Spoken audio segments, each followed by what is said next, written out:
So you have your vegetable garden, it's looking fantastic. But what we're going to do about those pesky slugs and snails? Well, let's build a frog pond. Welcome to Veggie Patch Ideas.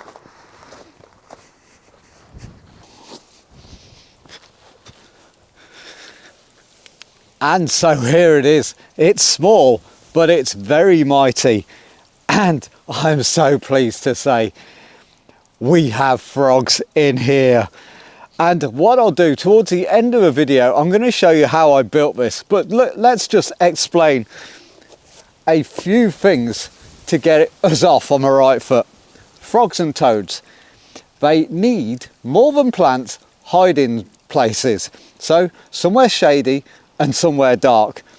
And this area has it in abundance. We've got loads of crevices within our rock wall, loads of plant cover behind me in these bushes. We have plants that trail over and into the water to give that frog spawn a bit of cover as well. And if we look very closely in the water, we actually have some frog spawn. It's fantastic. What I've done to get this fired up, I built it some time ago, so probably 6 or 7 months ago, and I've let it mature in before finishing my video. What I've done, I've put rocks inside the actual water as well to provide that shade and cover from all the predators of the frogs, to give them the very safest environment possible. And it's thriving, it's bringing the wildlife in. I've got this little solar powered pump as well, just to give it a little bit of life, but I am very happy with what it's doing. So essentially this is my night shift, and what happens is the frogs and the toads, they patrol from dusk till dawn, hoovering up all those small slugs and snails that they can get their hands on. Now if you can get toads, they will wipe out loads. Frogs are second best, but they do eat, and they just naturally protect the garden. So I don't use any harsh chemicals, I don't use any slug pellets. I'm just setting my space up, or my vegetable patch up, to do it the nature's way. Nature always knows best. So let's encourage those frogs and toads into the garden, and our slug problem will be reduced. Over the last few months, I have seen a sharp decline in slugs and snails, and I'm attributing it to this. I have left gaps in my fences for hedgehogs to come in as well. So I haven't seen one, but if I get one, I know the slug problem will be over.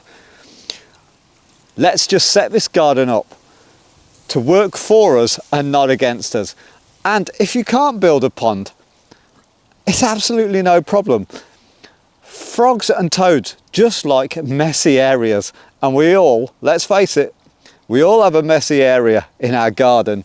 So any log piles you can create, any bits of debris, wooden, timber, rocks, anything where they're shaded and out of the way of predators, that's the key, and that's the area that the frogs and toads will head for. It's only in spawning season, when they're looking for a water area to lay their frog spawn. So nighttime, the night team, these are active between March and October, and then in the winter months they go for a little nap, a lot like us gardeners. So this will be my slug powerhouse, and hopefully you can see the close proximity. I have the pond to the vegetable garden, so very close, and I know there's a sharp concrete bit here, but I have left a little bit of a gap to make it easier for those frogs just to come into the vegetable garden. Think about the build before you do it, and we can achieve good things. Now let's show you how I built this pond step by step so you can do your own. Right, so you want to start building your wildlife pond, and it's all about finding the correct area first. We're going to put ours next to this lovely bit of stone walling. On the back of it, it's a big mess of brambles, trees, all sorts. So loads of wildlife in there to start with, and it backs onto the lawn. So I'm going to put some slabs on the front, so just make it nice and tidy to keep in good shape.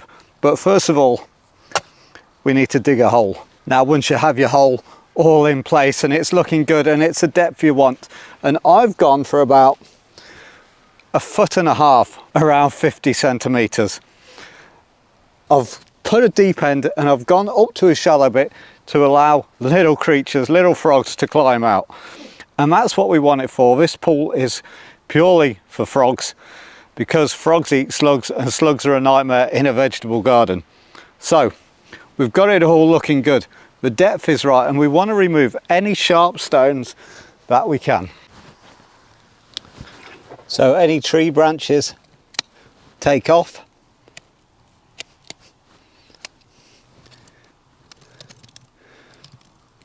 And remove any sharp bits like the stones.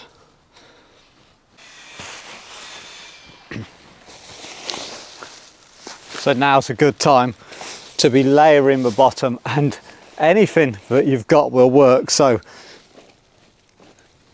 a bit of bed sheet, a bit of insulation, anything that's foamy, we can put around the sides, and it just stops those large sharp stones just getting in the way. Now because I'm facing this with some slabs, I want to lay them now, dig them in so they're flush with the ground, and then put the pond liner on. And then we take our pond liner and simply press it into place very gently, not to disturb.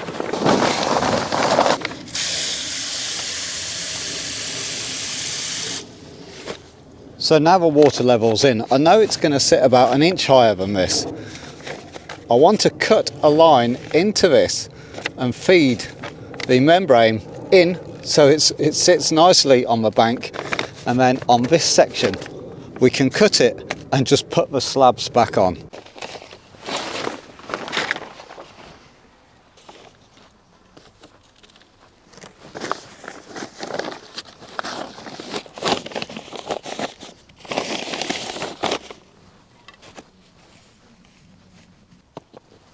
And there you go, as simple as that. We'll leave some planting pockets in so we can fill these with water loving plants so they can hang over and provide that cover.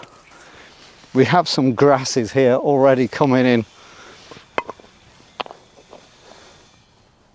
Now what we want to do, we want to let that settle, let all the chemicals go out the hose pipe water, and then it'll be ready for planting up.